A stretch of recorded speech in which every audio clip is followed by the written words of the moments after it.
Welcome to Monk's Temple. Please, find a comfortable position. You might be ready for rest, or perhaps you are in a moment of quiet reflection. Wherever you are, whatever state your heart is in, just allow yourself to be here. There is nothing to fix, nothing to achieve in this moment.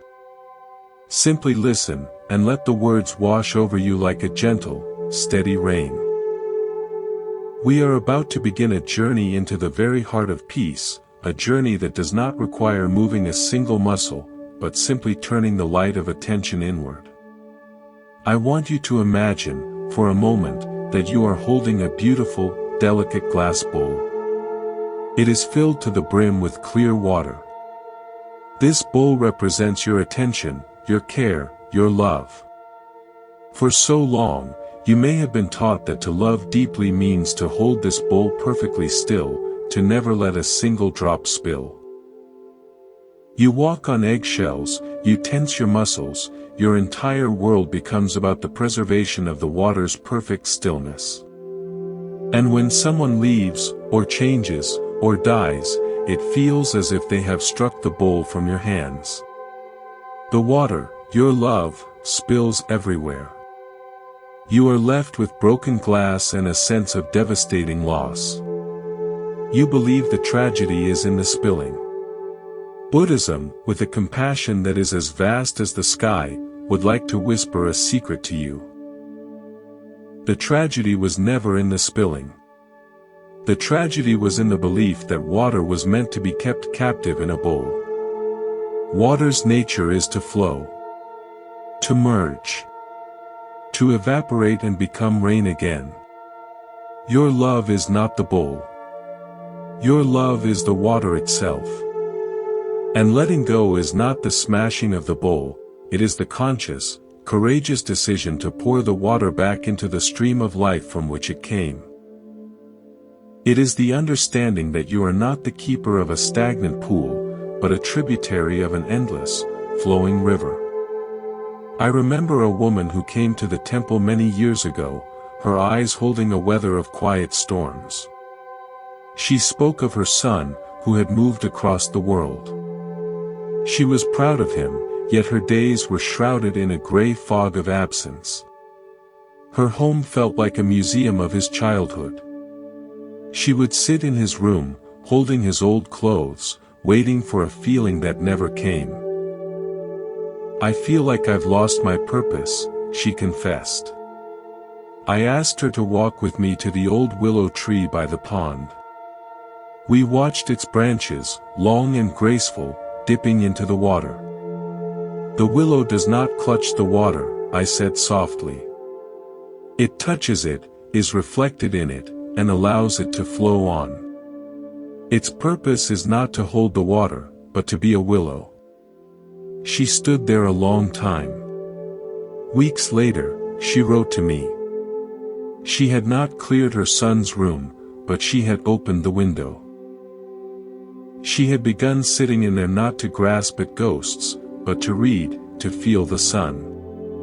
She had poured the water of her mother love from the frozen bowl of memory into the living stream of her own present life. She started a small garden, something she had always loved but had no time for when she was holding the bowl. Her purpose did not return, it transformed. It was no longer a role dependent on another's presence, but a quality of being that she could express anywhere, toward anyone, even toward herself. The fog didn't lift, it became simply air, space for her to breathe again. If this notion of pouring the water back feels like a first, gentle breath of air in a room you've kept closed for too long, I invite you to subscribe to Monk's Temple. Your subscription is like lighting a lantern in this shared space of understanding, helping us all find our way back to the stream. Let us begin our exploration not with what we must release, but with what we have misunderstood. Let's start with the very ground of our being. We often speak of finding ourselves, as if the self is a lost set of keys buried in the couch cushions of experience. We search in relationships, careers, achievements, and accolades. We think, when I am with this person, I feel most like me, or, when I am doing this work, I know who I am.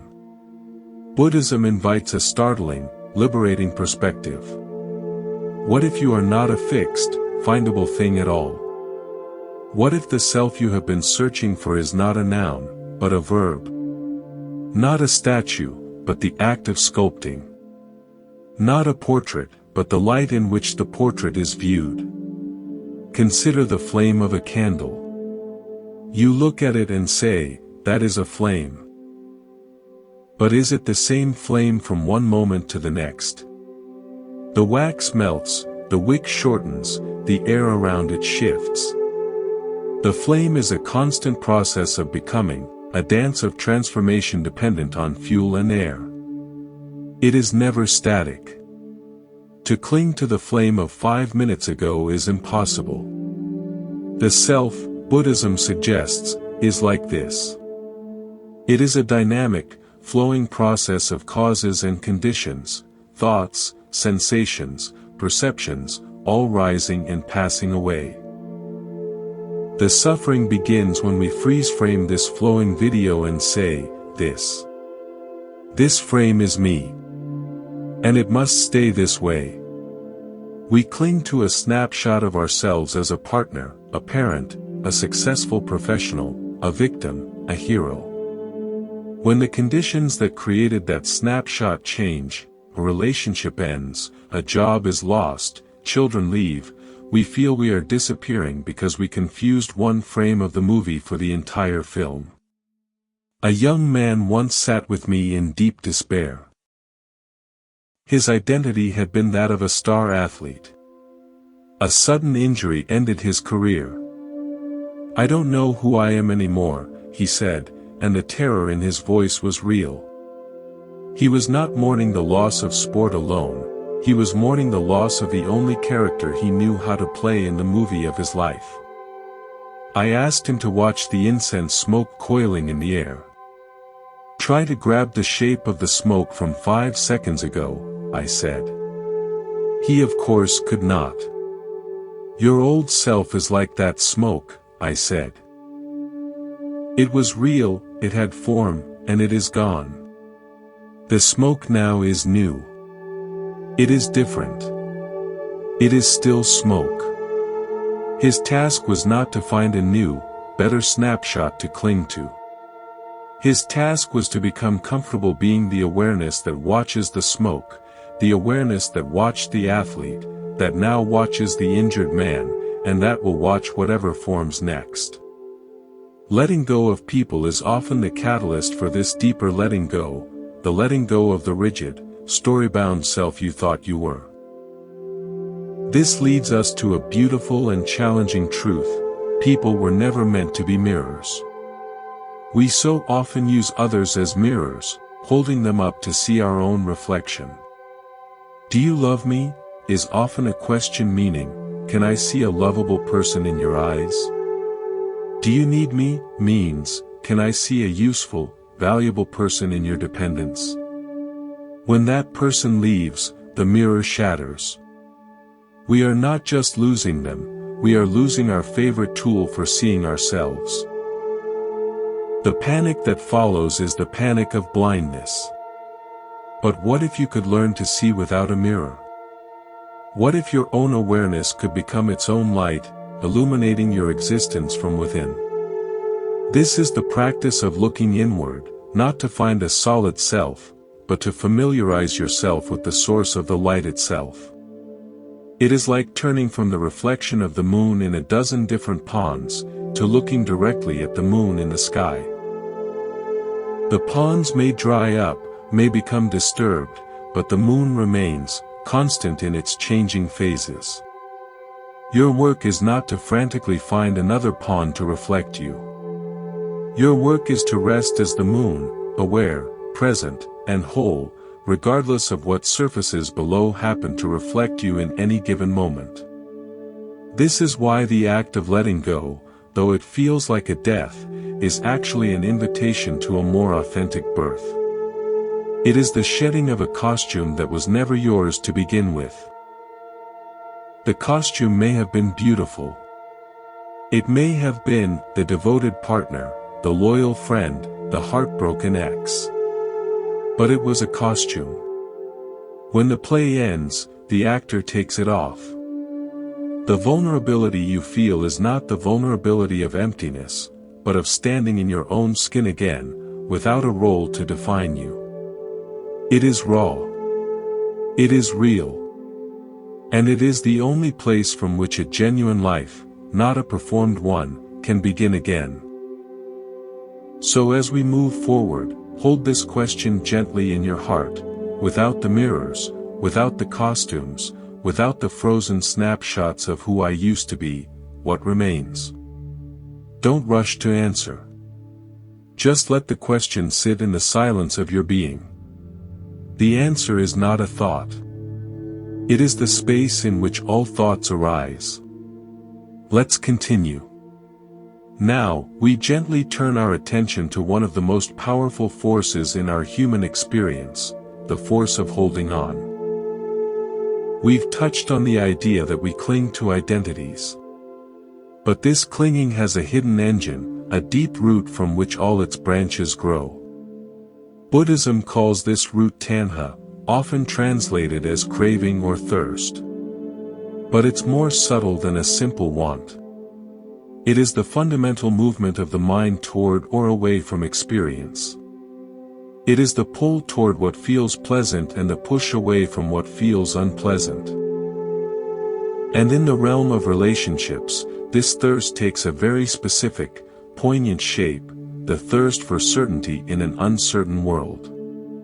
We believe, deep in our bones, that if we can just get love right, we will be safe. We treat relationships like contracts with the universe, signed in invisible ink. If I love enough, I will be protected from loss. If I am good enough, they will stay. If I sacrifice enough, I will earn permanence. We are not just loving another person. We are employing them as a security guard against the inherent unpredictability of life. This is where love, beautiful and natural, becomes tangled with attachment. Attachment is not love. Attachment is fear wearing love's jewelry. It sparkles with the words, forever, and always, but its core is anxiety. Think of it like building your house on what you believe is solid rock, the rock of a person's promise, their presence, their consistency. You decorate it, you settle in, you feel secure. But Buddhism suggests that in an impermanent world, there is no such rock in the external world. Everything out there is more like shifting sand, or like water itself. The only true bedrock is within you, the awareness that observes the shifting sands without being swept away by them. When you build your house of happiness on another person, you are building on sand. It's not that the sand is bad or wrong. It's beautiful. You can make wonderful castles in it. But a castle on sand cannot be a permanent home. The tide of change will inevitably come. Attachment is the exhausting, futile work of trying to build a seawall to hold back that tide, using the very sand you are standing on. I recall a couple, deeply in love yet locked in a cycle of silent agony. He would become quiet, lost in his own thoughts after a long day of work. She would interpret his silence as distance, as a sign of dwindling love. Her fear would rise, and she would press for conversation, for reassurance, for the spark to be rekindled immediately. He, feeling pressured and unable to access the cheerfulness she sought, would retreat further. They were both attached, not to each other's true selves in that moment, but to an idea of how the other should be in order for them to feel secure. She was attached to his consistent expressiveness as her rock. He was attached to her consistent, undemanding acceptance as his rock. When neither could be the unmoving rock for the other, both felt the ground giving way. Their arguments were never about the content of the conversation, they were desperate, frightened attempts by each to make the sand stop shifting beneath their feet. Buddhism does not ask you to stop building sandcastles. It asks you to build them with joy, with artistry, and with the full understanding that they are sandcastles. You can love the process. You can marvel at the creation. You can hold your companion's hand as you build it together. But you do not move into the sandcastle and bolt the door, demanding it become a fortress. You appreciate its temporary beauty. And when the tide comes, as it always does, in small ways and large, you feel the sadness of its passing. You may even try to rebuild it. But you do not shake your fist at the ocean, blaming it for being wet. You understand the nature of sand and sea. This is the profound shift. From seeking safety in another, to finding a sense of safety within yourself that allows you to be with another without fear. It is the difference between a drowning person clutching a swimmer, which risks drowning them both, and two swimmers, each confident in their own ability to float, choosing to swim side by side, enjoying the company, the shared direction, the mutual support. The connection is chosen, not needed for survival. It is free. This inner safety is cultivated through a practice the Buddha taught over and over again, mindfulness. It is not a complicated practice. It is the simple, patient act of returning to the present moment, to the sensations of the body, to the breath. When you feel the old, familiar clutch of anxiety, why aren't they texting back? Did I say something wrong? Are they pulling away? You don't follow that thought down the rabbit hole. You feel the physical sensation of the anxiety. Where is it? In the chest. A tightness in the throat. A churning in the stomach.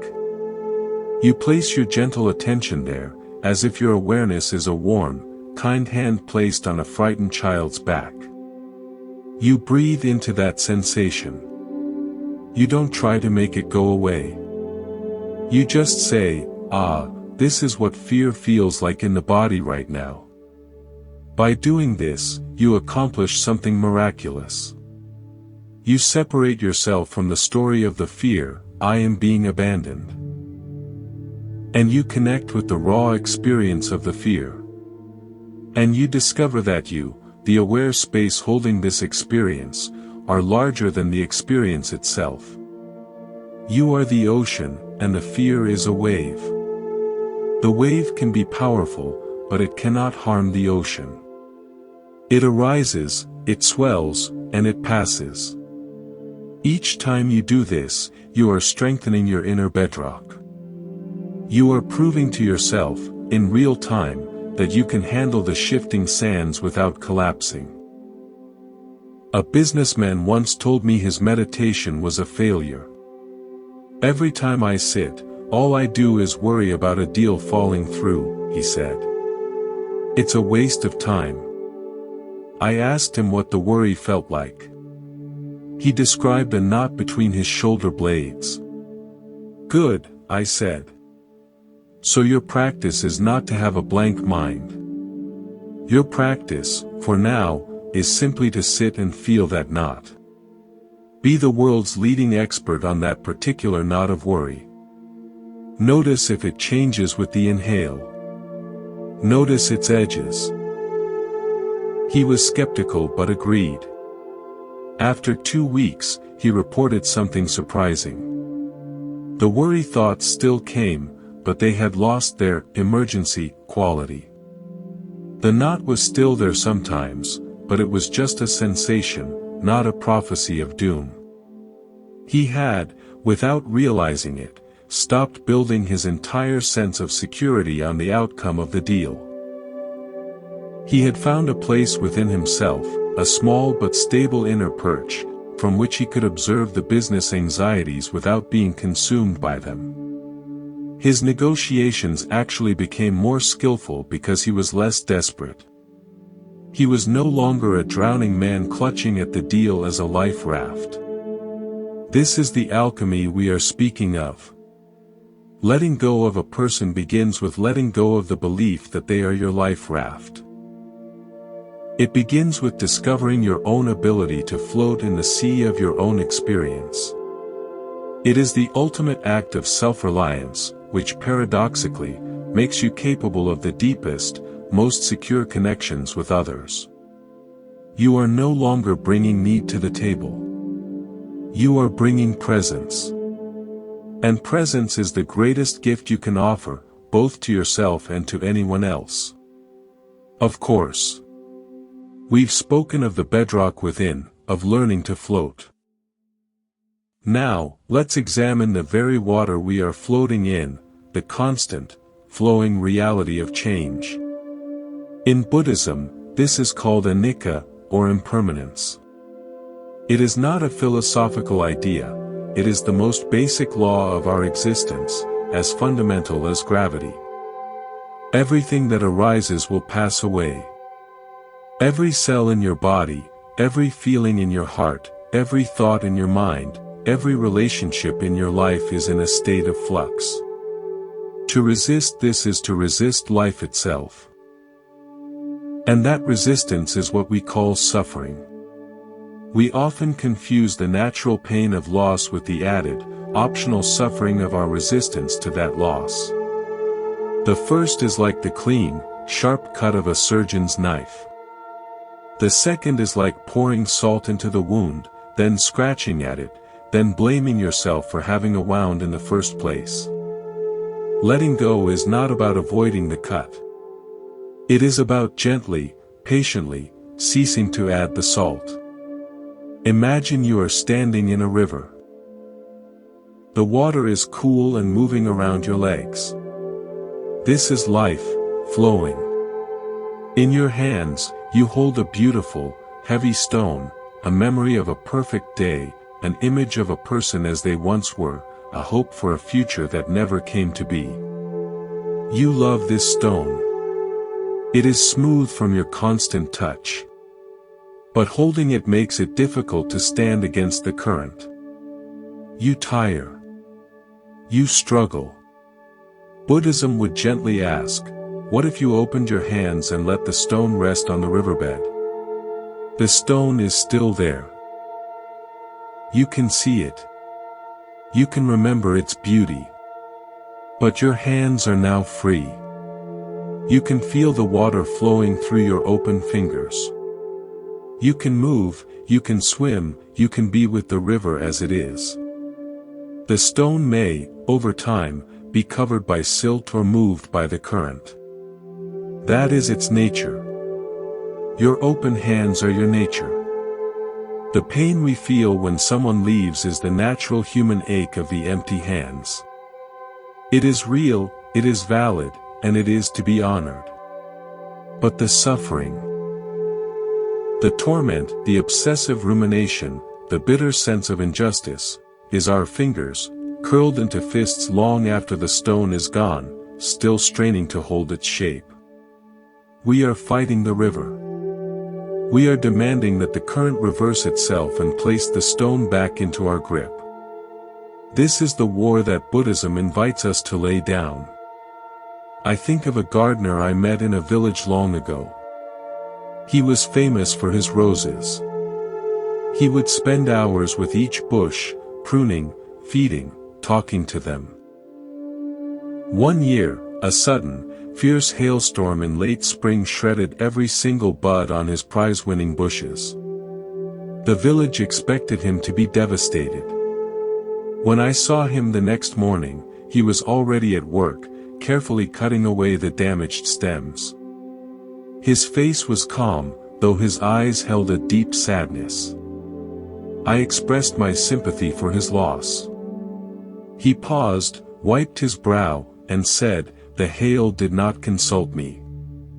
It is the nature of hail to fall, and the nature of delicate buds to be fragile. My sadness is for the beauty we will not see this summer. But my work is with what is, these stems, this soil, the next season. He was not in resistance. He was in relationship with reality. He had let go of the specific roses of that spring, and in doing so, he was fully present to care for the living plant that remained. His grief was clean. It was not compounded by anger at the sky, or a story of personal failure, or a paralyzed longing for what was gone. This is the freedom that understanding impermanence offers.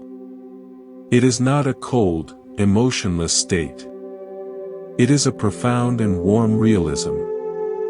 It allows you to love the rose fully while it blooms, precisely because you know it will not last. It allows you to appreciate a person's presence deeply, because you hold the quiet knowledge that moments are gifts, not entitlements. This does not create distance, it creates incredible intimacy and presence. You listen more closely. You touch more gently. You speak more truthfully. Because you are not waiting for a forever that will grant you a tomorrow to do these things. You are doing them now, in this fleeting, precious now. When you stop demanding that people, feelings, or situations be permanent, a heavy, invisible mantle lifts from your relationships. You stop needing your friend to always be in a good mood to support you. You stop needing your partner to always understand you perfectly. You allow them the freedom to be human. To have off days, to be confused, to change their minds. And in granting them that freedom, you grant it to yourself. You create a space where love is not a performance of perfection, but a companionship in the beautiful, messy, impermanent truth of being alive. So the practice here is one of gentle remembrance. As you go about your day, notice change. Notice the light shifting in the room. Notice how a feeling of contentment gives way to a flicker of boredom, and then to a moment of curiosity. Notice it in your body, a tension that arises and then relaxes. You are training your mind to be a friend to flow, not an enemy. And when the larger changes come, the endings, the goodbyes, the transformations, your mind will be a little more prepared. It will still feel the ache of the empty hands. But it will be less likely to clench into a permanent fist. It will know, from 1,000 small experiences, that to open the hand is to meet the river again. And the river is life, continuing. Let's continue. Now, let's turn our attention to a subtle, pervasive story that we often mistake for truth. It's the story of the missing piece. We are conditioned, from countless tales and songs, to believe we are a half, searching for our other half. We walk through life with a phantom ache, a sense of incompleteness, and we scan the world for the person whose presence will finally make us feel whole. We call this romance, destiny, true love. Buddhism, with the kindness of a parent waking a child from a nightmare, names this differently. It calls it a fundamental delusion, and the source of immense relational suffering. From the perspective of the Buddha's wisdom, nothing is missing. You were not born with a hole in your being. You were born whole, complete, a universe of potential. But early on, you learned that certain conditions brought comfort, pleasure, and validation. The warmth of a caretaker, the approval of a teacher, the camaraderie of a friend. Slowly, a confusion took root. You began to associate the feeling of wholeness with the external condition, rather than recognizing it as your own natural state that the condition simply touched upon. It's like believing the moon is the source of light, rather than understanding it is the sun that illuminates the moon. You began to outsource your sense of completeness to the world outside. this creates what I call the emotional subcontractor model of relationship. You subcontracted your joy to your partner's good humor. You subcontracted your peace to your friend's loyalty. You subcontracted your worth to your boss's praise. And when that person, who is merely human, flawed, and changing, fails to deliver the consistent emotional product you hired them for, you feel cheated. You feel broken. But the flaw is not in them, and it is not in you. The flaw is in the business model. No human being can be the permanent, reliable source of your inner peace. To ask them to be is to set them up for failure and to set yourself up for endless anxiety. I knew a woman, a brilliant artist, whose creativity flowed only when she was in a romantic relationship. Alone, she felt barren, empty, and would descend into a depression that kept her from her easel. She would leap into new partnerships with a desperate hunger, not for the person, but for the creative self she became in their admiring gaze. Each relationship would begin in a blaze of artistic output and end in exhausted resentment, as the partner inevitably failed to provide the constant, perfect mirror she required. She came to see her loneliness as a void that needed to be filled by another. Buddhism would guide her to see it as a space that needed to be met by her own compassionate attention. Her task was not to find a better mirror, but to become her own first witness. It was a long, tender process. She began by sitting in her studio for just 5 minutes a day, without expectation, simply being with the emptiness. At first, it was agony. But slowly, she began to sketch from that feeling, not grand visions, but simple, shaky lines that expressed the barrenness itself. In honoring the emptiness, she began to fill it with her own authentic presence, not with reflected light from another. Her art, when it later bloomed in a relationship, was no longer dependent on it. It came from a deeper, more stable place within her. When you believe another person completes you, you hand them the keys to your inner kingdom. Your mood, your self-worth, your sense of meaning rise and fall with their attention, their mood, their presence. This is not love, it is a form of spiritual hostage-taking. You are both the hostage and the kidnapper, demanding someone else be responsible for your emotional freedom. True love, in the sense that Buddhism points to, arises from a foundation of inner fullness. It is the love of two whole people, like two full cups of tea, choosing to share their abundance. There is no fear of spilling, because each cup is already full. There is a gentle overflow, a natural generosity. This kind of love is light. It is free. It says, I enjoy your company, not, I need your company to feel alive. It allows for distance without panic, because one's wholeness is not threatened by solitude. It allows for conflict without terror, because one's worth is not destroyed by disagreement. Letting go, then, is the courageous act of reclaiming those subcontracts. It is saying, I will be responsible for my own peace. I will be the source of my own joy. I will define my own worth. This is not a lonely task. It is the most empowering commitment you can make. It turns you from a beggar at the door of love, hoping for scraps, into a benevolent monarch within your own heart, capable of hosting the most gracious of guests. And when you meet another person from this sovereignty, the connection that forms is not one of lack clinging to lack, but of wholeness communing with wholeness. It is the difference between a desperate merger and a conscious alliance. Let's continue. Now we arrive at a quiet crossroads within the heart.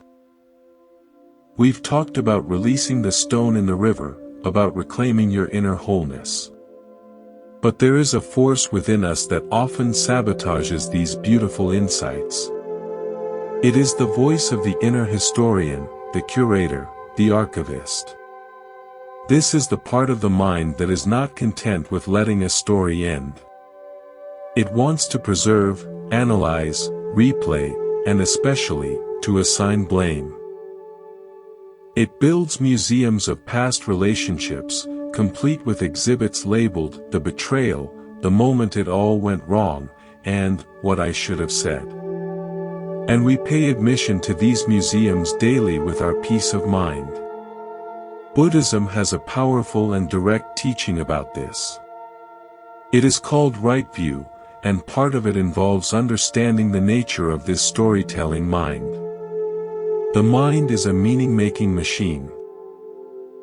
When something painful happens, especially involving people we care for, the mind scrambles to create a coherent narrative. This happened because I am unlovable. This happened because they are a narcissist. This happened because the universe is punishing me. These stories feel true because they explain the chaos. They give the pain a reason, a cause, a villain. But in doing so, they trap us in a frozen past. The story becomes a cage, and we mistake the bars for the truth of our lives. Letting go, therefore, is not just about releasing a person. It is about releasing the story you have wrapped around that person and your experience with them. It is about realizing that the story, no matter how justified, is a mental artifact. It is a painting you made of an event, not the event itself. And you have the power to stop staring at the painting.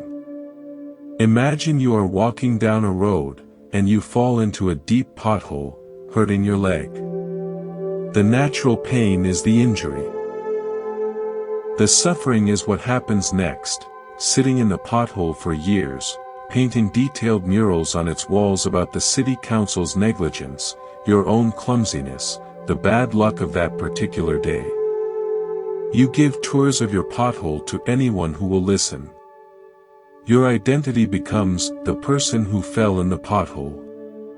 Letting go is the decision, often a slow, gentle series of decisions, to stop curating the pothole museum. It is to allow yourself to be helped out, to tend to the wound, and to continue walking down the road, even with a limp. The pothole is still there. The memory of the fall is still there. But you are no longer defining your entire journey by it. I once counseled a man who had been cheated on by his wife a decade prior. He had remarried, had a good life, but he was perpetually angry, suspicious, and distant. He was a successful man, but he carried a coldness that his new family could feel. In our conversations, he would recount the events of that betrayal with a freshness that was startling, as if it had happened yesterday. He had a flawless, detailed story, and he was the righteous, wronged hero in it. His suffering was no longer about the loss of that first marriage, it was about the prison of that story. I asked him a simple question: what would it cost you to be wrong about her? He was baffled. But I'm not wrong, he insisted. The facts are the facts. I'm not asking about the facts, I said. I'm asking about the story you've built on those facts, the story of the villain and the hero. What if the story is more complicated? What if she was a confused, suffering person who made a terrible choice? What if you were not just a hero, but perhaps also a partner who was, in some ways, absent? He was furious at first. But the question planted a seed.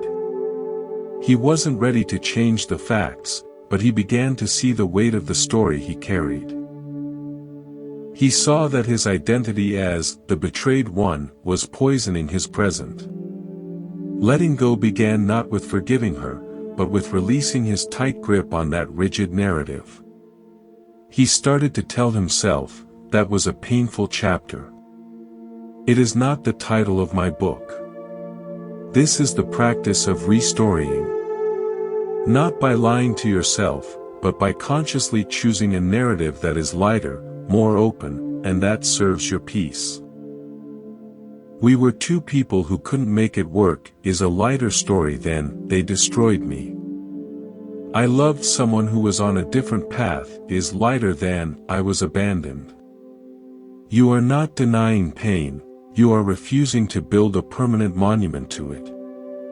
You are allowing the past to be what it was, a series of moments that have passed, without letting it dictate the quality of your present moments. When you let go of the story, you make a miraculous discovery, you get your energy back. The mental and emotional resources you were spending on maintaining the museum, on polishing the exhibits of resentment, become available for life. For creativity. For the people who are with you now. You become present.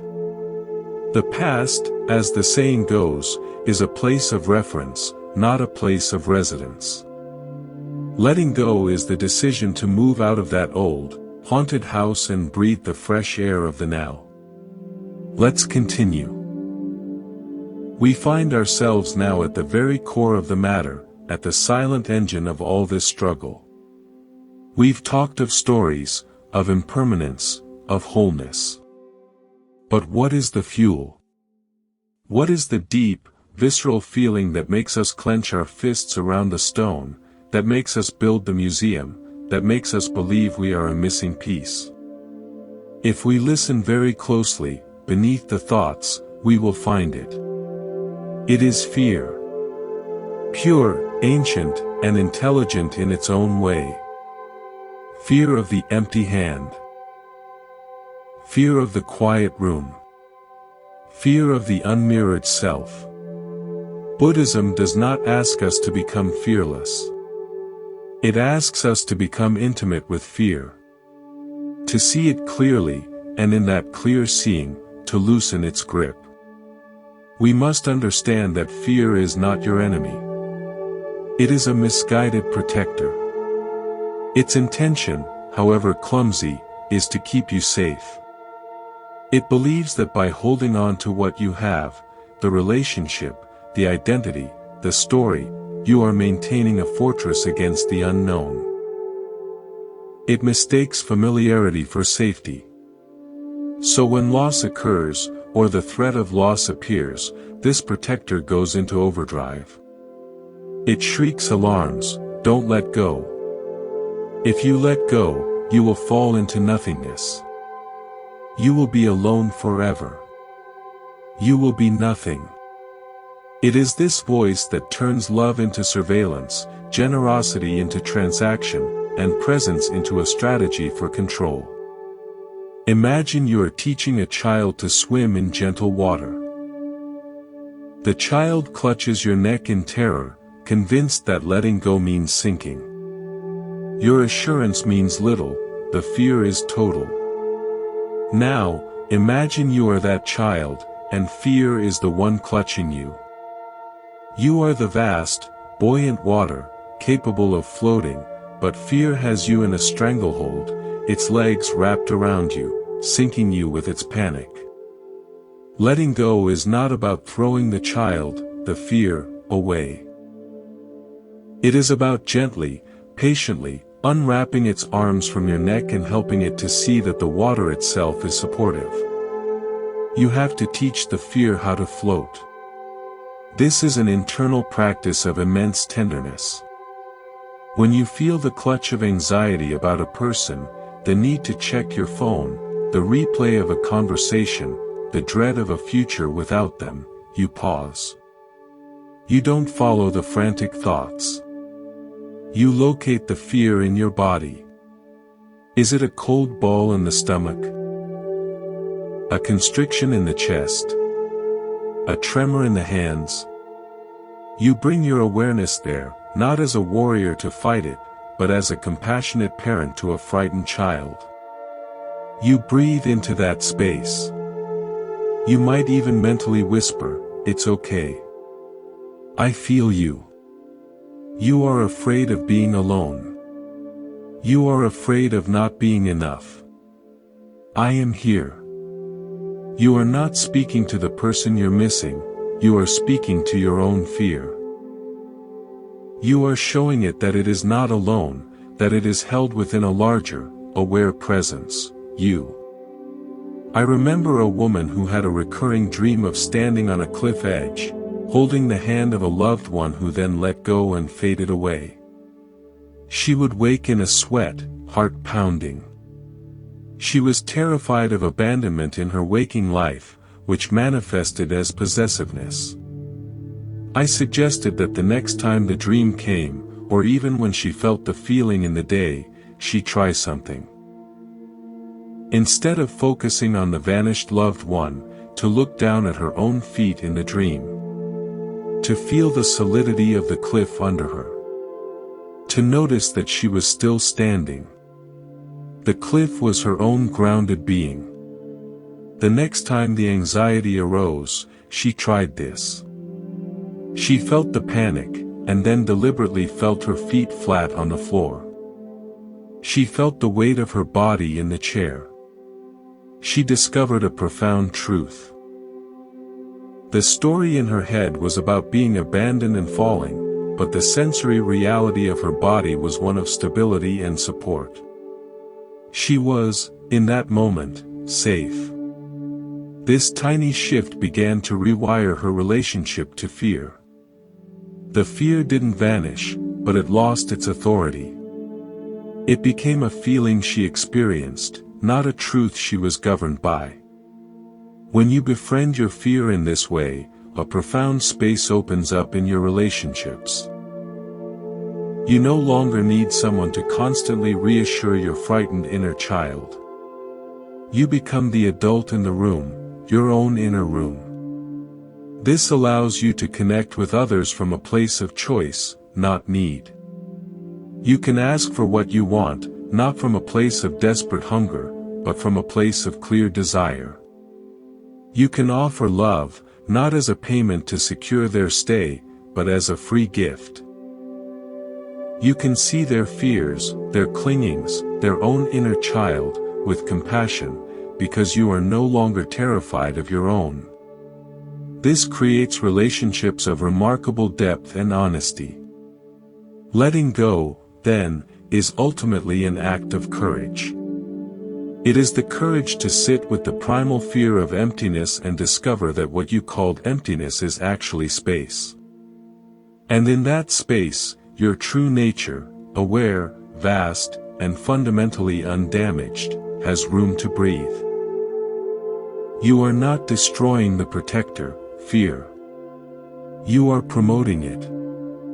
You are giving it a new job, to be a sensitive signal of change, not a tyrannical governor of your life. And from this place, your actions come not from a reflex of clinging, but from a response of wisdom. Let's continue. There is a quiet question that often arises when we speak of letting go, of non-attachment.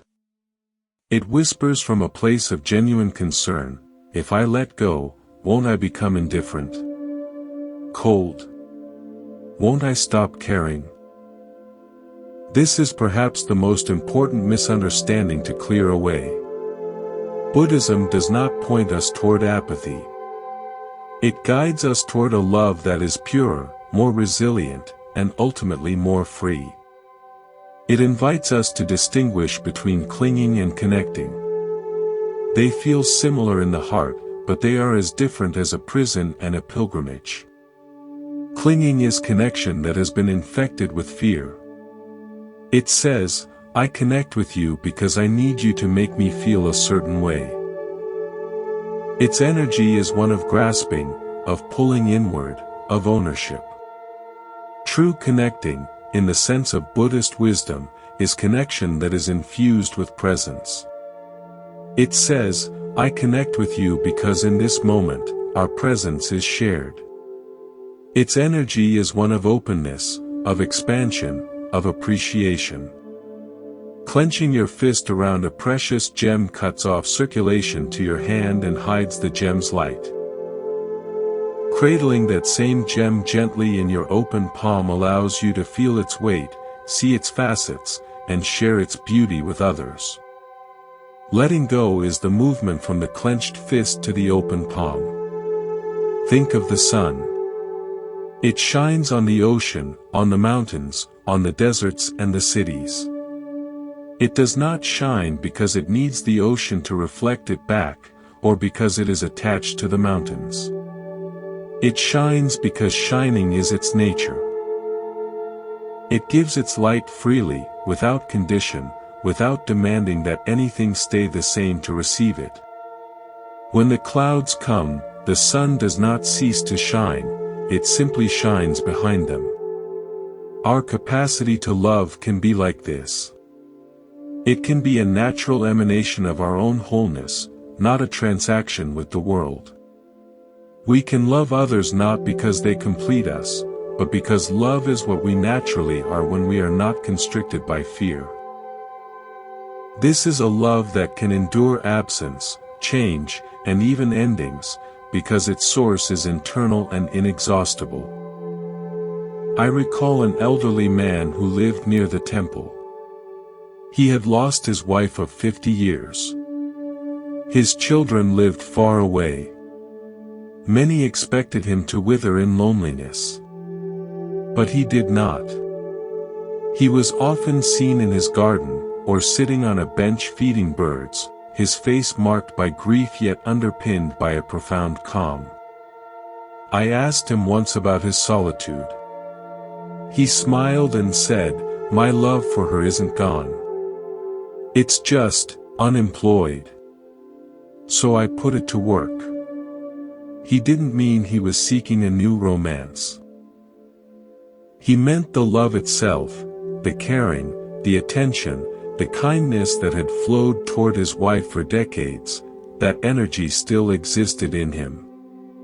He had let go of the specific form she took in his life, but he had not let go of love itself. He simply redirected its flow. He grew vegetables for his neighbors. He volunteered to read to children. The love was the same sun, it was just shining on a different part of the garden now. His heart was not closed. It was paradoxically more open, because it was no longer bound to a single, fragile form. This is the transformation we are speaking of. Letting go of a specific person is not the end of love. It is the liberation of love from a single address. It allows your caring to become fluid, adaptable, and ultimately more powerful. You begin to understand that love is not a finite resource you pour into one person until the vessel breaks. It is a renewable wellspring within you. Relationships become places where you express this love, not factories where you manufacture it or prisons where you hoard it. When you practice this, your relationships become lighter and more truthful.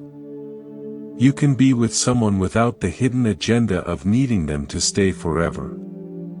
You can appreciate them for who they are right now, not for the promise of who they might be for you in the future. You can disagree without the underlying terror that disagreement means dissolution. This creates a space of immense safety and freedom for both people. It is the soil in which the most authentic connection can grow. So the practice here is one of noticing the quality of your attention. When you are with someone you care for, or when you think of them, ask yourself gently, is my heart in an open palm, or in a clenched fist? Is my care flowing out freely, or is it wrapped around a demand? You don't need to judge the answer. Simply noticing begins to change the dynamic.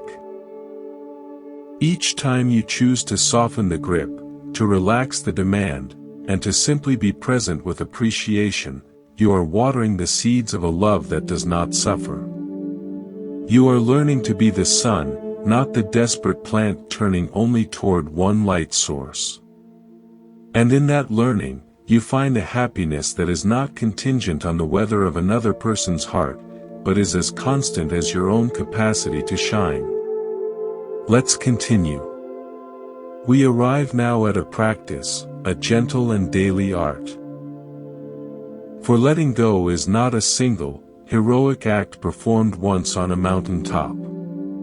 It is the humble, repetitive work of the heart, like pulling weeds from a garden, not with anger, but with a patient attention that recognizes the weed is also a form of life, simply growing in the wrong place. Buddhism places great emphasis on this daily cultivation. It is the path of bhavana, cultivation or development. You are not banishing parts of yourself. You are carefully, lovingly, tending the inner landscape so that the flowers of peace have room to grow. The mind, left untended, will follow its oldest, deepest grooves. The groove of longing for what's gone. The groove of rehearsing conversations. The groove of crafting future scenarios where you are finally vindicated or finally reunited. These are not failures. They are the mind's ancient habit of seeking resolution, seeking a stable story in a flowing world. The practice of letting go is the practice of gently steering the mind, again and again, back to the present moment where no story is needed, only sensation, only breath, only what is. Think of your awareness as a shepherd, and your thoughts and feelings as a flock of sheep on a vast hillside. Naturally, some sheep will wander toward the cliff edge of past regret. Others will drift toward the thick forest of future worry.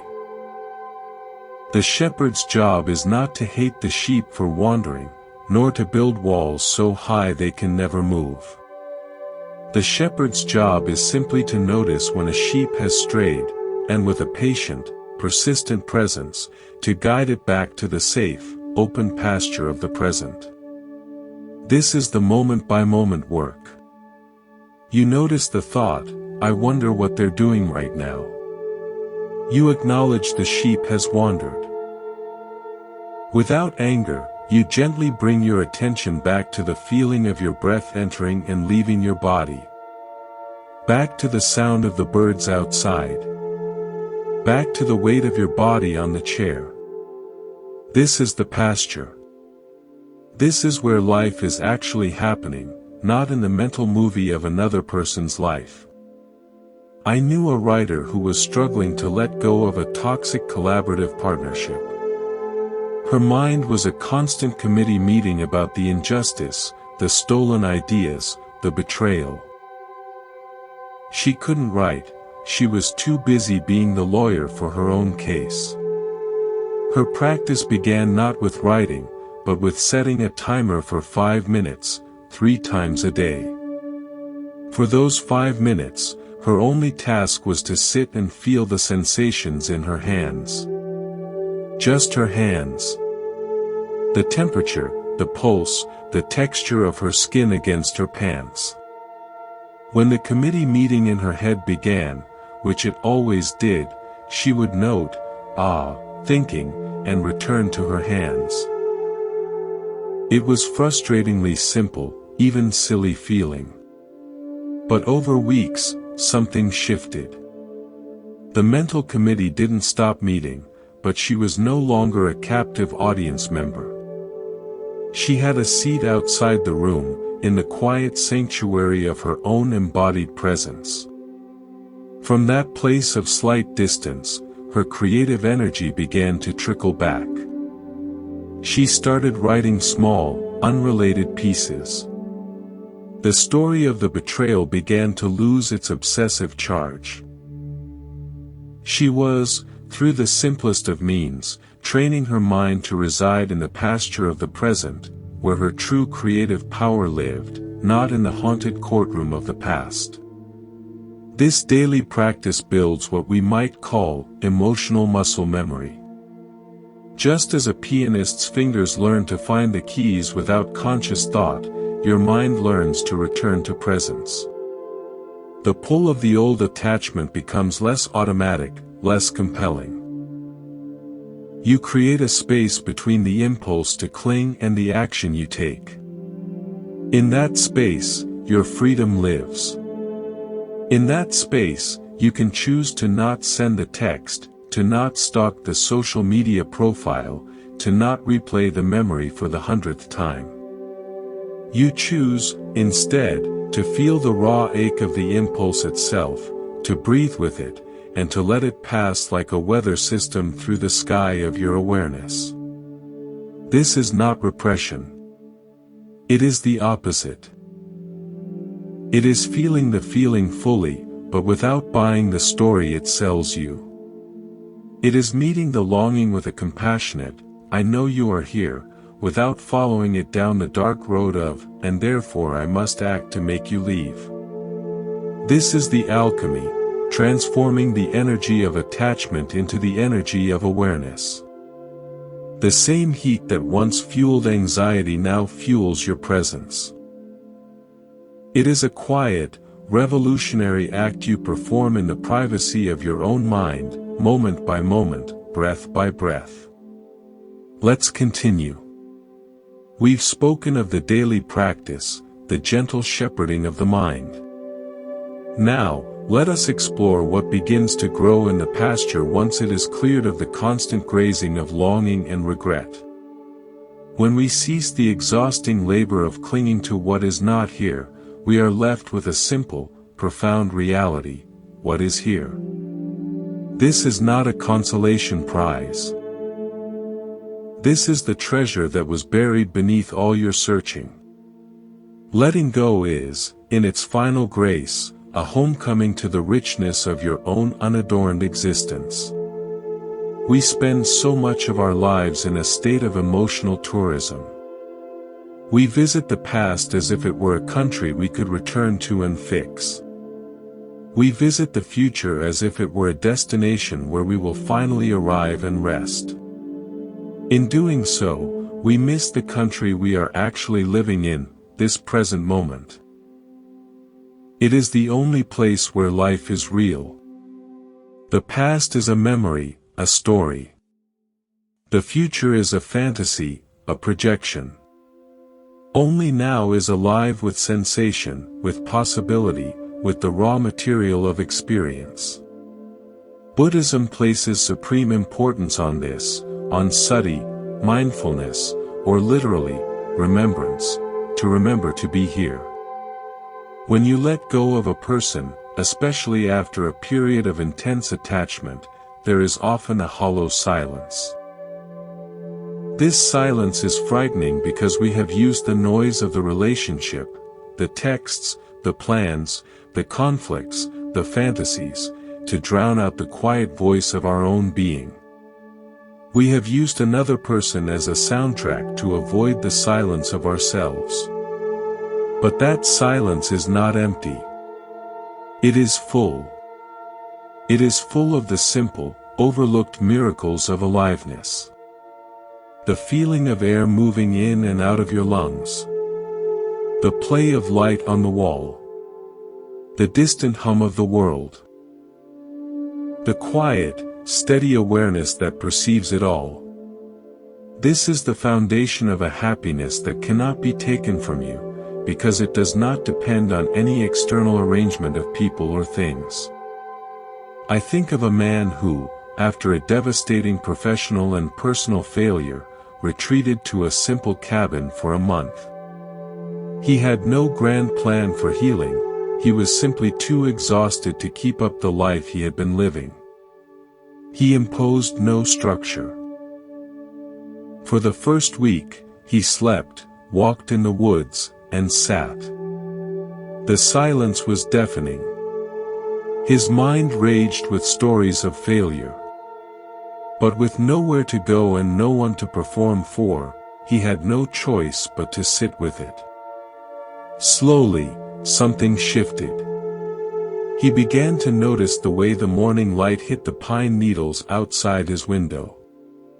He noticed the complex taste of the simple food he cooked. He noticed how his grief felt not just as a thought, but as a physical weight in his chest that would lighten and tighten with the time of day. He wasn't trying to fix it, he was just curiously observing the landscape of his own collapse. And in that observing, he wasn't a failure anymore. He was an explorer. The silence stopped being a void and became a medium, like clear water, through which he could finally see the contours of his own soul, battered but intact. He told me later that he didn't find himself in that cabin. He finally stopped running away from himself long enough to realize he had been there all along, underneath the noise of his former life. This is the gift.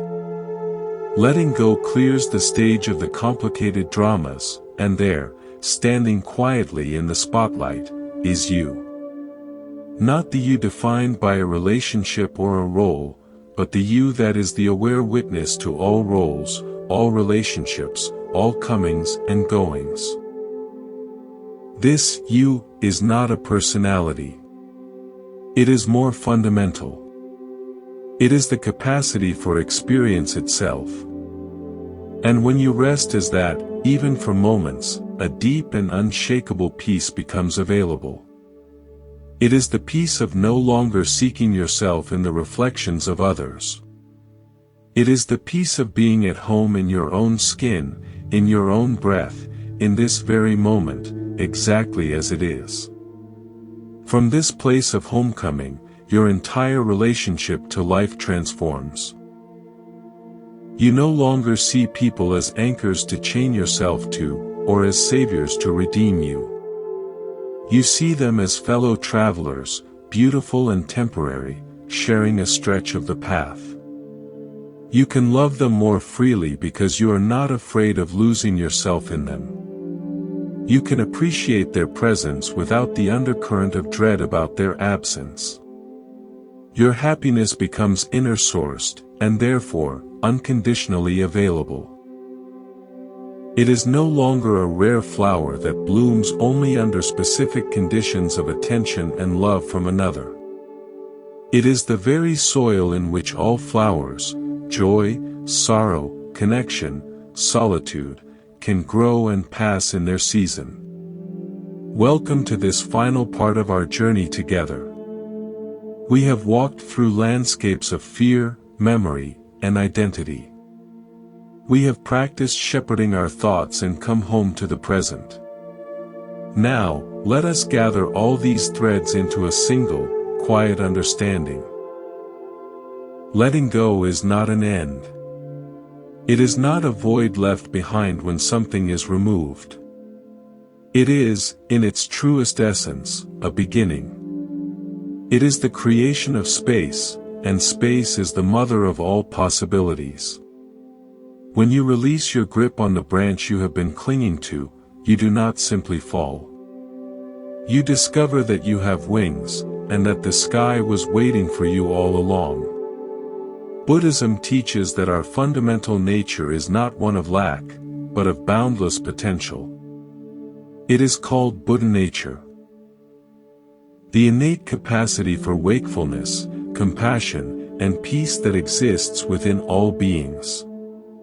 Yet this nature is like a clear sky, often obscured by the storm clouds of our attachments, our aversions, and our delusions. The practice of letting go is the practice of patiently, persistently, watching those clouds drift by without mistaking them for the sky itself. It is realizing that the blue expanse was never gone, it was only temporarily hidden. Your sadness, your longing, your fear. These are weather patterns. You are the sky. This understanding transforms the very meaning of loss. We think of loss as a subtraction, a diminishing of our world. But what if, from the vantage point of the sky, loss is simply a clearing? The departure of a person, the end of a chapter, the dissolution of a dream, these painful events can, if we allow them, sweep away forms that had grown too small for our spirit. They can tear down the familiar walls of our inner house, not to leave us homeless, but to reveal that we were living in a single room inside a vast palace we never knew we owned. The grief is real for the room we cherished. The liberation is in the discovery of the palace. I will share one final story. A potter devoted his life to creating the perfect vase. He sought the most exquisite clay, the most harmonious glaze, the most elegant form. For years, he worked, and his studio was filled with beautiful, but to him, imperfect attempts. One day, after a firing, he brought out a vase he felt was finally it, flawless, breathtaking. In his joy, he fumbled, and the vase slipped from his hands, shattering on the stone floor. He was devastated. He fell into a depression, unable to touch clay for months. One morning, sun streamed into his studio, illuminating the shards still on the floor where he had left them. In that light, he saw not a tragedy, but a mosaic. The broken pieces caught the sun in 1,000 different ways, throwing fractured rainbows across the walls. He saw a beauty in the fragmentation he had never seen in the perfect whole. Slowly, he began to gather the shards, not to reassemble the old vase, but to create something entirely new, a mural on his wall, a new art form born from the shattering. The perfect vase was gone. But the potter was no longer just a potter of vases. He had become an artist of transformation. You are that potter. The relationships, the roles, the dreams you cling to are the vases. They may be beautiful. They may feel like your life's work. But your true artistry is not in preserving a single form forever. Your true artistry is in your capacity to meet whatever arises, creation, destruction, beauty, brokenness, with a heart that is open and a spirit that is adaptable. Letting go is the moment you look at the shards and see not the end of your work, but the beginning of a new medium. So, as we conclude, carry this with you: letting go of people is not the best decision you'll ever make because it removes pain. It is the best decision because it returns you to your own agency, your own creativity, your own vast inner space. It transfers the source of your happiness from the fragile, external world of conditions to the resilient, internal world of your own conscious presence. People will come and go. Love will blossom and fade. Joy and sorrow will continue their eternal dance. But you, the aware space in which all of this is known, you remain. You are not a leaf tossed in the river of change. You are the riverbank, the witness to the flow. And on this bank, you can build a life not of desperate grasping, but of wise and compassionate engagement. You can love deeply because you are not afraid to lose. You can connect truly because you are not afraid to be alone. You can live fully because you are no longer waiting for life to become permanent before you grant yourself permission to be at peace. This is the freedom the Buddha pointed to. It is not freedom from life, with all its poignant, painful, beautiful changes. It is freedom within life. It is the unshakable serenity of a heart that has learned to hold everything lightly, and in that lightness, to hold everything with love. Thank you for walking this path with me. May you carry this gentle understanding into your days and nights. May you find the courage to open your hands, and in the opening, discover you have always had everything you need. The sky is within you. It always has been. Be at peace.